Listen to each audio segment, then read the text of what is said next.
आज से 7 साल पहले की बात है दोस्तों। एक ही मोहल्ले के रहने वाले दो लड़का लड़की होते हैं। वो दोनों एक ही स्कूल में पढ़ते थे और जब वो दोनों स्कूल में पढ़ते थे तो उन दोनों के बीच में फ्रेंडशिप हो जाती है और फ्रेंडशिप जो है प्यार में बदल जाती है। प्यार परवान चढ़ जाता है और 7 साल तक कंटिन्यू ये प्यार बहुत ही अच्छी तरह से चलता है। लेकिन इसी बीच लड़के के परिवार वालों को पता चल जाता है कि ये लड़का जो है इस लड़की से प्यार करता है। इसीलिए लड़के के परिवार वाले क्या करते हैं, इस लड़के की ज़बरदस्ती शादी करा देते हैं। लेकिन इस लड़के को जो है अपनी पुरानी प्रेमिका की ही याद आती है। इसीलिए शादी के 2 महीने बाद ये अपनी पत्नी को तलाक दे देता है। जो भी दहेज लेता है उस सभी को वापस कर देता है और फिर से अपनी प्रेमिका के पास जाता है। लेकिन अब प्रेमिका जो है इस लड़के से मिलना नहीं चाह रही थी, इसके साथ रहना नहीं चाह रही थी, क्योंकि प्रेमिका का प्यार जो है जिस समय पे इस लड़के की शादी हुई थी उसी समय पे ख़त्म हो चुका था। इसीलिए लड़की साफ मना कर देती है कि अब मैं तुम्हारे साथ नहीं रहना चाहती। इसी की वजह से इस लड़के को बहुत ज़्यादा गुस्सा आती है और ये निकालता है अपने बैग में से एक पिस्तौल और लड़की के सीने पे गोली ताक देता है और इसके बाद अपनी कनपट्टी पे गोली लगाता है और खुद भी मर जाता है। दोस्तों, ऐसा क्या हुआ होगा कि आखिर ये लड़का इतना तिलमिला गया, उसने अपनी प्रेमिका की भी हत्या कर दी और खुद की भी हत्या कर दी। आज की कहानी से यही जानना चाहेंगे कि आखिर हुआ क्या था और कौन थे ये दोनों लड़का लड़की। दोस्तों, कहानी शुरू करूंगा उससे पहले मैं बस आपसे यही कहना चाहूँगा कि अगर आप मेरे चैनल पे नए हैं तो चैनल को जल्दी से सब्सक्राइब कर दीजिएगा ताकि रोजाना रात को 8 बजे मैं आपके लिए एक सच्ची घटना की कहानी लेकर आ सकूँ। नमस्कार दोस्तों, मैं गौरव शर्मा और आप देख रहे हैं गौरव शर्मा सफ़र। दोस्तों, आज की जो सच्ची घटना मैं आपको सुनाने जा रहा हूँ, ये सच्ची घटना शुरू होती है उत्तर प्रदेश के झांसी से और झांसी के अंदर ही बुंदेलखंड यूनिवर्सिटी है। दरअसल मैं बात कर रहा हूँ 9 नवंबर 2025 की दोपहर लगभग 2 बजे के आसपास का समय होता है। एक शख्स था जिसका नाम था पवन। पवन बस स्टैंड से मेडिकल कॉलेज की तरफ जा रहा था और जब वो बुंदेलखंड यूनिवर्सिटी के पास से गुजर रहा था तभी उसे एक के बाद एक 2 गोलियों के चलने की आवाज़ आती है। अब जैसे ही 2 गोलियां चलती हैं तो यूनिवर्सिटी के आसपास के इलाके में चीख पुकार मचना शुरू हो जाता है। अब वो कहता है कि आखिर हुआ क्या। अब सभी लोग एक ही दिशा में भाग रहे थे, जितने भी लड़के लड़कियां थे। अब पवन भी यही करता है कि भाई हुआ क्या, मैं भी तो देख के आऊँ। अब जैसे ही वो जाता है तो वो देखता है कि यूनिवर्सिटी के पास फुटपाथ के किनारे पे 2 लड़का लड़की पड़े हुए हैं। लड़की जो है उसके सीने में से बहुत बुरी तरह से खून बह रहा था और लड़के की कनपट्टी फटी पड़ी थी, यानी कि जो 2 गोलियां थी इन दोनों को ही पड़ी थी। अब वहाँ पे भीड़ का हुजूम लगता है। इतनी ही देर में कोई पुलिस को फ़ोन कर देता है। पुलिस मौके पर पहुँचती है और एम्बुलेंस भी पहुँच जाती है। इसके बाद इन दोनों को उठा के हॉस्पिटल लेके जाया जाता है, मेडिकल कॉलेज में लेके जाया जाता है। मेडिकल कॉलेज में पता चलता है कि जो लड़का है उसके सर में गोली पड़ी है और लड़का जो है उसका पूरा सर फट गया है, जिसकी वजह से लड़का मर चुका है। अब लड़की का नंबर आता है। लड़की का जब चेकअप होता है तो पता चलता है कि लड़की के सीने में गोली पड़ी थी और सीने को चीरती हुई जो गोली है वो उसकी रीढ़ की हड्डी में जाकर फंस गई है, जिसकी वजह से लड़की जो है गंभीर रूप से घायल हो गई थी और उसके शरीर के नीचे का हिस्सा जो है काम करना बंद कर देता है। अब लड़की का इलाज होता है। अब लड़की का इलाज जो है मेडिकल कॉलेज में सही से हो नहीं पा रहा था, इसीलिए रात के समय पे उस लड़की के बेहतर इलाज के लिए उस लड़की को भोपाल एम्स में रेफ़र कर दिया जाता है। अब पुलिस जो है पूरे मामले की जानकारी लेती है, छानबीन करती है कि आखिर हुआ क्या था, इन दोनों में गोलियां मारी तो किसने मारी। वहीं पे जहाँ पे इन दोनों की बॉडी पड़ी हुई थी वहाँ पे जो है दोस्तों एक बैग मिलता है पुलिस को और उस बैग के अंदर एक तमंचा होता है, जिंदा कारतूस होते हैं। पुलिस वाले उस बैग को जब्त कर लेते हैं और ये जानकारी लेने की कोशिश करते हैं कि आखिर इन दोनों को गोलियां किसने मारी। आसपास के सीसीटीवी कैमरों की फुटेज देखी जाती है, जिससे पता चलता है कि लड़का जो है उसका इस लड़की के साथ में झगड़ा हो रहा था और लड़के ने ही लड़की में गोली मारी है। उसके बाद में लड़के ने खुद में भी गोली मार दी है। अब इन दोनों के बारे में जानकारी ली जाती है कि आखिर ये दोनों कौन हैं, कहाँ के रहने वाले हैं और यहाँ पे क्या कर रहे थे। इसके बाद जब इन दोनों की जानकारी ली जाती है तो पता चलता है कि ये दोनों जो हैं ललितपुर शहर की कोतवाली के अंतर्गत एक मोहल्ला आता है जिसका नाम है तालाबपुर और ये दोनों एक ही मोहल्ले के रहने वाले थे तालाबपुर के। और अब लड़की की जानकारी निकल के आती है कि लड़की कौन है। तो पता चलता है कि लड़की जो है इसका नाम है कीर्तिका, जिसकी उम्र 22 साल है। इसके पिता का नाम है गौरी शंकर चौबे और ये लड़की जो है बुंदेलखंड में ही, बुंदेलखंड यूनिवर्सिटी जो है उसमें MBA की फर्स्ट ईयर की छात्रा है। अब लड़के के बारे में जानकारी ली जाती है। लड़के के बारे में पता चलता है कि लड़के का नाम है मनीष साहू, जिसकी उम्र है 25 साल। इसके पिता का नाम है बिहारी लाल और मनीष साहू जो है सरकारी विभाग में बोलेरो कार चलाता है। अब इन दोनों के बारे में जानकारी तो मिल गई। अब इन दोनों के बारे में ये जानकारी ली जाती है कि आखिर लड़के ने लड़की को क्यों मारा।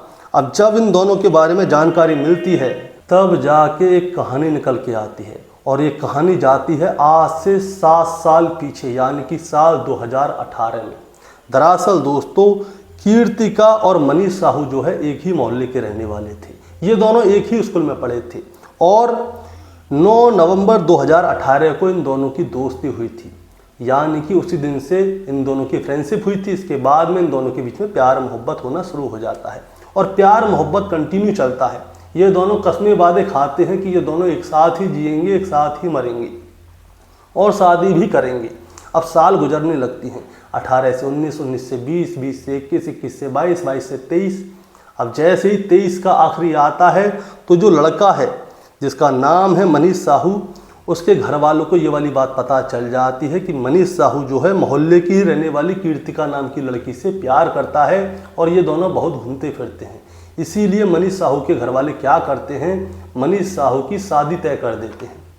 अब लड़के की शादी तय हो जाती है और इसके बाद लड़के की शादी हो भी जाती है।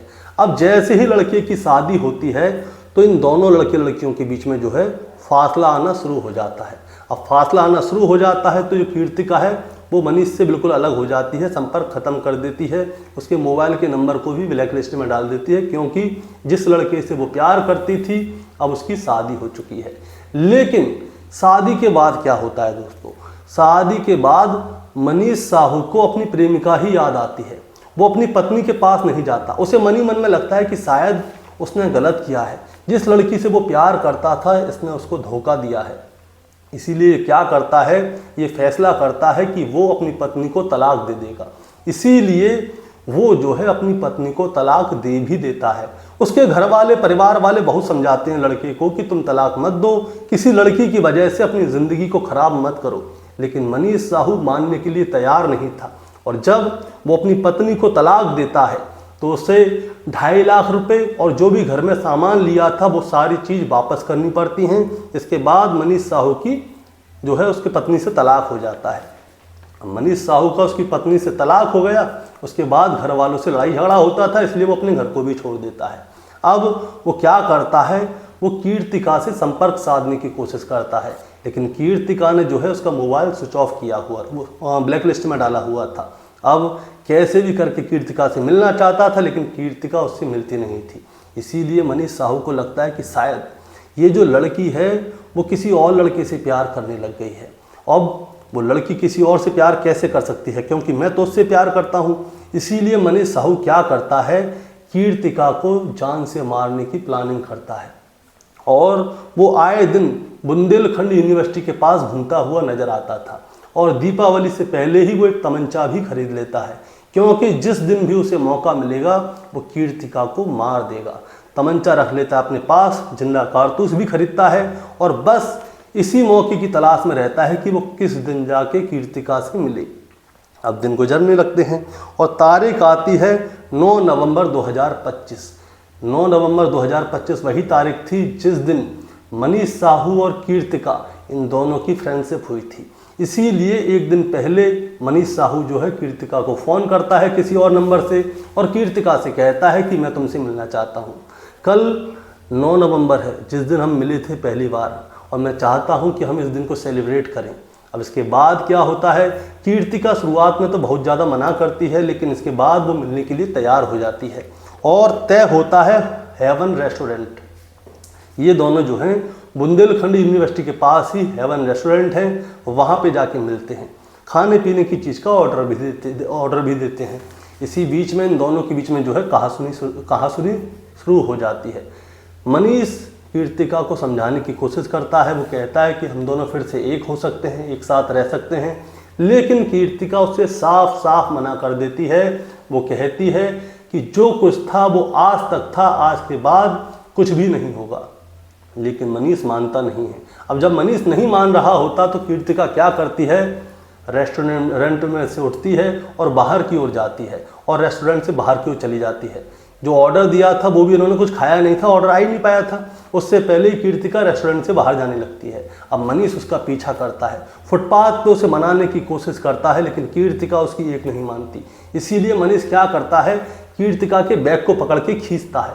अब कीर्तिका वहाँ पे चीखने लगती है, चिल्लाने लगती है, दोनों के बीच में लड़ाई झगड़ा होने लगता है। इसी बीच में मनीष क्या करता है, अपने जो उसके पास बैग था उसमें से तमंचा निकालता है और कीर्तिका की छाती पे लगा के, यानी कि सीने पे लगा के फायर कर देता है। वो गोली सीधी कीर्तिका के सीने को चीरते हुए उसकी रीढ़ की हड्डी में फंस जाती है और कीर्तिका वहीं पे नीचे गिर जाती है। मनीष सोचता है कीर्तिका तो मर गई, अब मैं क्या करूँगा जी के। इसीलिए मनीष दूसरा बंदूक उठा के अपनी कनपट्टी पे लगा के दूसरा फायर कर देता है। मनीष वहीं मर जाता है। इसके बाद वहाँ पे पब्लिक आती है, भीड़ आती है, पुलिस आती है, एम्बुलेंस आती है। इन दोनों को उठा के हॉस्पिटल लेके जाया जाता है तो पता चलता है कि मनीष तो मौके पर ही मर गया, लेकिन कीर्तिका गंभीर रूप से घायल है। इसीलिए उसे भोपाल के एम्स में भर्ती कराया गया था। अब कीर्तिका का इलाज चल रहा है, बताया जा रहा है कि वो खतरे से बाहर है, लेकिन उसके अभी शरीर के नीचे का हिस्सा काम नहीं कर रहा है। दिन ब दिन जैसे उसका प्रोग्रेस होगी वैसे सही होगी। लेकिन दोस्तों, इस कहानी को सुनाने का मतलब आपको परेशान करना या विचलित करना बिल्कुल नहीं है, बस आपको बताना है और जताना है। बताना ये है कि जब इन दोनों का गोलीकांड हुआ था उससे 2 घंटे पहले कीर्तिका के फेसबुक अकाउंट से एक रील वायरल हुई थी। रील पे इन दोनों की जो है बहुत सारी फ़ोटो थी, वीडियो थी। ये दोनों बहुत सारी जगह पे घूमने फिरने जा रहे थे और उस रील के पीछे गाना चल रहा था, मोड़ पे आखिरी मैं रह गया, पहले मेरा दिल और फिर मैं जल गया। और उसके ऊपर कैप्शन था कि अगर आप किसी से प्यार करो तो उसे निभाओ, ना कि उसे धोखा दो। दोस्तों, ये कैसा प्यार है जिसमें प्रेमिका की हत्या कर दी, खुद ने भी आत्महत्या कर ली, ना खुद घर का रहा ना घाट का रहा, दूसरे की भी ज़िंदगी खराब कर दी। प्यार का मतलब किसी की जान लेना नहीं है, प्यार का मतलब है आज़ाद छोड़ देना। अगर सामने वाला आपसे प्यार करता है तो वो दौड़ के आपके पास आएगा, और वो आपसे प्यार ही नहीं करता तो आप क्यों पागल होकर उसके पीछे भाग रहे हैं। दोस्तों, आपका क्या कहना है इस कहानी के बारे में, आप ज़रा हमें कमेंट में बताएं। चैनल पे नए हैं तो सब्सक्राइब करके जाएं ताकि रोजाना रात को 8 बजे मैं आपके लिए एक सच्ची घटना की कहानी लेकर आ सकूं। नमस्कार।